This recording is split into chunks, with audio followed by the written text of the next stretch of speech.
National permit இருக்கிற Punjab lorry அடுத்து ஹைதராபாத்ல வந்து நிக்குது. அதுவும் இல்லாம 2 ஸ்டாப் போட்டு வேற அமைச்சிருக்காங்க. இப்போ அடுத்து என்ன, ஹைதராபாத்தும் ஒரு ஸ்டாப் போட போறாங்களா இல்ல மறுபடியும் பஞ்சாப் பறக்குமா என்னங்கிறதெல்லாம் இந்த வீடியோல நம்ம பேச போறோம். ஸோ இந்த வீடியோ எதுக்குன்னா ஹைதராபாத் வர்சஸ் பஞ்சாபோட மேட்ச் ப்ரிவியூ பத்தி பேச போறோம். அது ஹைதராபாத்ல நடக்க போகுது. ஸோ இது வந்து top of the table contest இது. அண்ட் ஆக்சுவலா சொல்லணும்னா மச் நீடட் கான்டெஸ்டும் கூட. ஏன்னா யாரு மேல முடிக்க போறாங்க அண்ட் இங்கிருந்து தோக்குற டீம் டாப் 4ல இருந்தே வெளியே வரலாம், அந்த அளவுக்குமே இருக்கு. ஆக்சுவலா டேபிள்ஸ் மாத்தி மாத்தி சேஞ்சஸ் நடந்துட்டே இருக்கு. ஸோ நாளைக்கு ஒரு இன்ட்ரெஸ்டிங்கான மேட்ச் நமக்கு இருக்கு. ஸோ ஆன் திஸ் நோட் நம்ம இந்த வீடியோ ஆரம்பிக்கலாம். அதான் நீங்க சொன்ன மாதிரி டாப் ஆஃப் தி டேபிள் போற கிளாஸ் தான் இது. யார் ஜெயிக்கிறாங்களோ அவங்க ஃபர்ஸ்ட் பிளேஸ் போயிடுவாங்க. On back to back losers வேற பஞ்சாபுக்கு. இந்த சைட்ல பாத்தீங்கன்னா எஸ்ஆர்ஹெச்மே ஒரு லூசிங் கேமுக்கு அப்புறம் தான் வந்திருக்காங்க. ஸோ இது ஒரு நல்ல கான்டெஸ்ட் தான் எனக்கு தெரிஞ்சு. நம்ம லைன் அப் ஸ்பைஸ் போனோம்னா பஞ்சாப்ல எனக்கு தெரிஞ்சு பெரிய சேஞ்சஸ் எதுவும் இருக்காது. அவங்க போன வாட்டியே ஓரளவுக்கு அவங்க பழைய வின்னிங் காம்பினேஷன் வந்துட்டாங்க. பாட்லெட் கொண்டு வந்துட்டாங்க, வைசாக் விஜயகுமார் ஆடிட்டாங்க. ஸோ அந்த காம்பினேஷன் தான் எனக்கு தெரிஞ்சு கண்டினியூ பண்ணுவாங்கன்னு நினைக்கிறேன். பெரிய சேஞ்சஸ் எதுவும் இருக்காது எனக்கு தெரிஞ்சு. ஆனா எஸ்ஆர்ஹெச் சைட்ல எனக்கு சேஞ்சஸ் இருக்குமான்னு தெரியல. ஆனா எனக்கு பண்ணி ஆகணும். எதுக்கு தேவையில்லாம ஹர்ஷல் பட்டேல் போன மேட்ச் ஆடினாங்கன்னு தெரியல. அது எய்தர் பிரஃபுல்லிங்கே இல்லைன்னா எனக்கு தெரியல. இந்த சேஞ்ச் அந்த டைம்ல எதுக்குன்னு எனக்கு கொஞ்சம் டவுட்ஃபுல்லா தான் இருந்தது. வின்னிங் காம்பினேஷன் மாத்தணும்னு அவசியம் இல்லை. அது இல்லாம என்ன ஆனாலும் வின் பண்ணிடலாம் நினைச்சாங்களா என்னன்னு எனக்கு தெரியல. அந்த சேஞ்ச் பார்க்கணும். நிதிஷ் எனக்கு தெரிஞ்சு நான் லைக் ஃபிட் ஆயிடுவாருன்னு நினைக்கிறேன். நிதிஷ் ஃபிட் ஆயிட்டாருன்னா ஸ்மரன் ரவிச்சந்திரன் பதிலா நிதிஷ் உள்ள வந்துருவாரு. ஸோ அது ஒரு 2 சேஞ்ச் நான் எக்ஸ்பெக்ட் பண்றது. 2 சேஞ்ச். ஸோ அதை தாண்டி பார்த்தோம்னா எனக்கு ஆக்சுவலா அவங்களுக்கு வந்து ஹர்ஷ் துபேவும் ஆடினா கொஞ்சம் பெட்டரா இருக்கும்னு நான் ஃபீல் பண்றேன் அவங்க இதுல. ஏன்னா அகைன் லாஸ்ட் டைம்ல அந்த எக்ஸ்ட்ரா பேட்டிங் அவங்களுக்கு கொஞ்சம் யூஸ் ஆகும் கண்டிப்பா. அண்ட் பவுலிங்கும் அவரால் போட முடியும். அதனால ஒரு முக்கியமான ஒரு ரீப்ளேஸ்மெண்டா நான் பாக்குறேன். பிளஸ் அகைன் அதை கேமோட டைனமிக்ஸ் எப்படி இருக்குங்கிறத பொறுத்து அவங்க ஆடுவாங்க. ஸோ மோஸ்ட் இம்பார்ட்டன்ட்லி நிதிஷ்குமார் அவங்களுக்கு வர திருப்பி ரிட்டர்ன் வருதுங்கிறது ரொம்ப ரொம்ப இம்பரேட்டிவ். ஏன்னா அவர் நல்லாவே ஃப்ரண்ட் லைனாவே அவர் ஓப்பன் பண்ணி போட்டுட்டு இருக்காரு, நல்லாவே போட்டுட்டு இருக்காரு. சகிப் ஹுசைன் அண்ட் கமின்ஸுக்கு பயங்கரமான சப்போர்ட் அவர்கிட்ட கிடையாது. இன்ஃபேக்ட் கமின்ஸ் தேர்ட் ஃபீல்டில் போடுறாருன்னா நீங்க பாக்கணும், அந்த அளவுக்கே நல்லாவே போட்டுட்டு இருக்காரு ஆக்சுவலா. அதை தாண்டி பேட்டிங் சைட்ல பயங்கரமா ஃபயர் பண்றாங்க எல்லா எஸ்ஆர்ஹெச் பேட்ஸ்மேன்ஸும். அவங்க ஓரளவுக்கு எல்லாருமே மாத்தி மாத்தி ஒருத்தரா வந்துட்டா கூட எல்லாருமே ஆல்மோஸ்ட் பேக் டு ஃபார்ம் வந்துட்டாங்க. ஸோ அபிஷேக் சர்மா, டிராவிஸ் ரெட், இஷான் கிஷன் எல்லாருமே அடிக்க ஆரம்பிச்சிட்டாங்க. அதை தாண்டி கிளாசன் அன்டச்சபிளா இருக்காரு இந்த சீசன் மொத்தமாவே. பயங்கரமா இருக்காரு. அவரா ஏதாவது தப்பான ஷாட் ஆடி அவுட் ஆனாதான் உண்டுன்ற அளவுக்கு ஆடுறாரு. ரொம்ப காமன் கம்போஸா தெரியுது. அதனாலே அவர் ரொம்ப டேஞ்சரஸா தெரியுறாரு. அண்ட் ஏன்னா அவருக்கு லாஸ்ட்ல வந்து அனிகேத் வர்மாவோ இல்ல நிதிஷ் ரெட்டியோ கொடுக்குற அந்த அடிஷனல் 20-30 குவிக் ரன்ஸ் வந்து அவருக்கு இன்னும் கான்பிடன்ஸ் கொடுக்கறதுனால அவர் இன்னும் நல்லா பார்த்து ஃபினிஷ் பண்றது யூஸ்ஃபுல்லா இருக்கு. ஸோ ஓவராலா ஒரு நல்ல பேக்டு டீமா தான் எஸ்ஆர்ஹெச் வராங்க. பவுலிங் சேஞ்சஸ் மட்டும் நம்ம பேசின மாதிரி கொஞ்சம் சரி பண்ணிட்டு வந்துட்டாங்கன்னா ஒரு நல்ல லீதல் டீமாவே இருப்பாங்க. அண்ட் அந்த அதர் சைடு பஞ்சாப் பத்தி பேசணும்னா நான் ஸ்டார்ட் பண்றேன். ஸோ அவங்க வந்து again heavily depend on their top order. போன மேட்ச் வந்து ஒரு மேட்ச் டாப் ஆர்டர் சுத்தமா at least first most importantly opener சுத்தமா சரியா அடிக்கலன்னு உடனே வரிசையா ஆல்மோஸ்ட் விக்கெட் விட ஆரம்பிச்சிச்சு. கிட்டத்தட்ட 26 ரன்னுக்கு என்னவோ ஆல்மோஸ்ட் 4 விக்கெட் கிட்ட விட்டாங்க. பட் அகைன் அந்த இடத்துல அவங்க ஷெக்டே ஆடினதுங்கிறது ஷெக்டேவா ஷெட்ஜா எப்படி பிரதமர் பண்றாங்கன்னு எனக்கு தெரியல. அந்த இடத்துல எப்படி ஆடினதுங்கிறது அவங்களுக்கு ஒரு பெரிய அட்வான்டேஜா இருந்தது. பட் அகைன் அவங்க இன்னும் கொஞ்சம் சஷாந்த் சிங் எனக்கு தெரிஞ்சு மிஸ் பண்றாங்களோன்னு தான் தோணுது. ஏன்னா நாட் இந்த பேட்டிங் பட் இந்த பவுலிங் அவர் குரூஷியல் பிரேக் த்ரூஸ் எடுத்து கொடுத்துக்கிறாரு. ஸோ அது வந்து அவங்க கொஞ்சம் மிஸ் பண்றாங்க அப்படிங்கிறது எனக்கு ஒரு பாயிண்ட் இருக்கு. ரஜாக்குமே ஃபிட் ஆயிடுவான்ற மாதிரி தான் நான் கேள்விப்பட்டேன். தெரியல, பாக்கணும். நம்ம வந்த நேல் வஜேரா ஸ்பாட்ல கூட ஆடிக்கலாம், வேணும்னா திருப்பி ஆடலாம். அது இஷ்யூ கிடையாது அவங்களுக்கு. அது நம்ம பாக்கணும். அது தெரியல எந்த லெவலுக்கு அவர் ஃபிட்டா இருப்பாருன்னு. இம்பாக்ட் சப் யூஸ் பண்ற மாதிரி ஃபிட்டா இருப்பாரா என்னன்னு. At a point of time வந்து எப்படி சொல்றது, எல்லா பிச்சஸுமே வந்து கொஞ்சம் ஸ்லோ ஆகுது. ஸ்டார்டிங்ல இருந்த மாதிரி இல்ல. இவங்களுடைய அப்ரோச்சையும் கொஞ்சம் மாத்தணுமோ அப்படின்னு தோணுது எனக்கு. இந்த பிட்ச் ஸ்லோ ஆகாது. இதுலதான் தோத்தாங்கன்னு நினைக்கிறேன். இல்ல இந்த பிட்ச் ஹைதராபாத்தோட கேம் டைனமிக்ஸ்க்கு உகந்த பிட்ச். ஹைதராபாத் தோத்த கேம் டே கேம். இல்ல ட்ரெண்டா பாத்தீங்கன்னா ஸ்லோ ஆகுது விக்கெட். ஆக்சுவலா பழைய மாதிரி அந்த 250 எல்லாம் அடிக்கிறது கஷ்டம். 200 அடிக்கலாம், 250 அடிக்கிறது கஷ்டம்.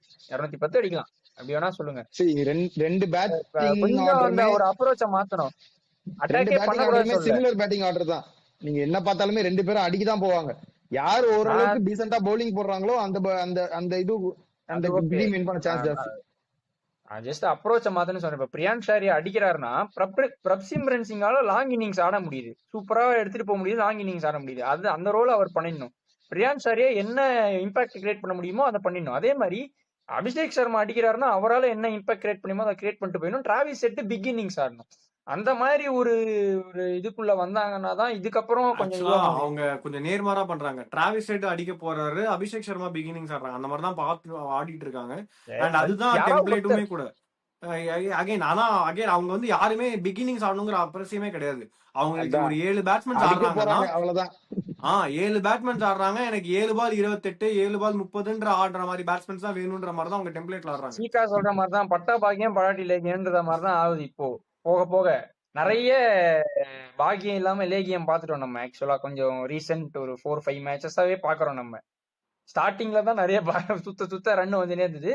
இப்போ கொஞ்சம் ஸ்ட்ரகிள் ஆகுது. அதனால நான் அந்த ஒரு அப்ரோச் நாளைக்கு என்னன்னா அதுக்கு அகைன் நாளைக்கு ஒரு typical evening Sunrisers Hyderabad pitch அப்படின்றதுனால எனக்கு தெரிஞ்சு மறுபடியும் நான் ஒரு ஹை ஸ்கோரிங் கேம்ல எதிர்பார்க்கிறேன். ஆன் பார் ஸ்கோரே எனக்கு தெரிஞ்சு ஒரு 210 220 கண்டிப்பா இருக்கும்னு நினைக்கிறேன். சோ எதிர்பார்க்கல, ஸ்லோவா தான் இருக்கும்னு நான் நினைக்கிறேன். பஞ்சாப் பவுலிங்கும் ரொம்ப இழிக்குது. அது தெரியல என்ன பண்ண போறாங்க அவங்கன்னு. யூசி சஹலும் அந்த அளவுக்கு எஃபெக்டிவா இல்ல டோர்னமெண்ட் ஸ்டார்டிங்ல போட்டப்போ. அதுக்கப்புறம் நீங்க யாருமே நீங்க பாட்லெட் வந்து போன 2 மேட்ச் உட்கார வச்சு திருப்பி ஆனீங்க.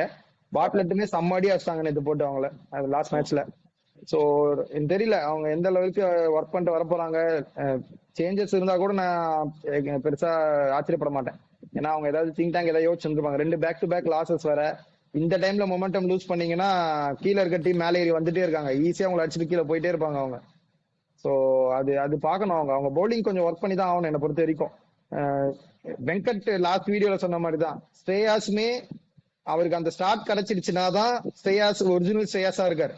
இல்லைன்னா அவருக்கு கொஞ்சம் கஷ்டப்படுறது தெரியுது. லாஸ்ட் 2 மேட்சா நீங்க பாத்திருப்பீங்க. சோ அதுவும் நம்ம பார்க்கணும். எவ்வளவு சீக்கிரம் எஸ்ஆர்ஹெச் பவுலர்ஸ் வந்து ஸ்ரேயாஸை வர வைக்கிறாங்கன்றதும் இருக்கு முக்கியமான பாயிண்ட். ஸ்ரேயாஸ் அவர் பாயிண்ட்டுக்கு அப்புறம் வந்துட்டாருன்னா அவர் ஆட ஆரம்பிச்சிருவாரு அவர் இன்னிங்ஸை. சோ அதுவுமே இருக்கு. செகண்டரி இவங்களுமே அட்டாக்கிங் பவுலர்ஸ் கிடையாது எஸ்ஆர்ஹெச்ல. எல்லாருமே டிஃபென்சிவ் பவுலர்ஸ் தான். டிஃபென்சிவா போட்டு விக்கெட் எடுத்துருவாங்க. சோ ஈஷான் மலிங்கா சூப்பரா போடுறாரு. பேட் கமின்ஸுமே நீங்க என்ன ஆனாலுமே ஒரு போன மேட்ச் 27 ரன்ஸ் என்ன கொடுத்தாரு ஃபின்னாலனுக்கு. ஆனா அவரோட இன்னிங்ஸ் முடிக்கும் போது பார்த்தா 4 overs 41 போட்டிருக்காரு. சோ அது எப்படியும் அவர் கம்பேக் பண்ணிடுவாரு. சக்கீபும் சூப்பரா போடுறாரு. அவர் ஸ்லோ பால்லாம் ரொட்டேட் செம்மையா ஆகுது. சோ நீங்க 3 நல்ல பவுலர் வச்சிருக்கீங்க. சோ யாராவது பேக்கப்ல நீங்க அப்படி இப்படி போட்டீங்கனாலே போதும். சோ அந்த டிஃபென்சிவ் போதும். அதான் டிஃபரெண்ட் டைப் ஆஃப் ஸ்டாட்டிஸ்டிக்ஸும் டாக்டிக்ஸும் யூஸ் பண்றாங்க. அது யாரு நல்லா நாளைக்கு பெர்ஃபார்ம் பண்றாங்கன்னு பாப்போம். எஸ்ஆர்ஹெச் பொறுத்த வரைக்கும் ஹர்ஷல் பட்டேல் எடுத்துட்டு வந்தாங்களோ போன மேட்ச் ஒரு சேஞ்சா. அப்ப ஸ்ட்ரெயிட்டாவே அவருக்கு பதிலா ஹர்ஷ் துபேவா இல்ல வேற யாராவது யாரோ ஒருத்தர். அதான் சொல்றேன்.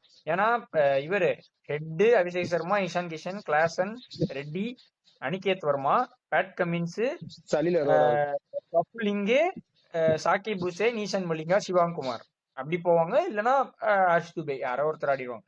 அதான் ஹர்ஷல் பட்டேல் எல்லாம் உட்கார வச்சிடணும். அவங்க தேவையில்லாம ஆடி வாங்கினாங்கனாலும் ரிஸ்க் தான் எஸ்ஆர்ஹெச்சுக்கு.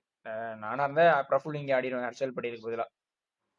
பிபிகே சைட்ல அவங்க இப்படிதான் ஆடுவாங்கன்னு நினைக்கிறேன். சஷாங்க் சிங் வரத்துக்கு வாய்ப்பு இருக்கான்னு பாக்கணும். வாய்ப்பு இருந்தா எனக்கு தெரிஞ்சு நேஹல் வதேரா ஸ்பாட்ல வருவாருன்னு நினைக்கிறேன். அது ஒண்ணுதான் ஒரு சேஞ்சா இருக்கும். மேபி எனக்கு தெரிஞ்ச நேஹல் வதேரா ஸ்பாட்ல மேபி ஷெக்டே ஆடிட்டு கீழ அடிஷன் அந்த மாதிரி ஒரு இன் அண்ட் அவுட் சொல்றேன். அப்படி பேட்டிங் ஆர்டர் எப்படி வேணா அடிக்கலாம்.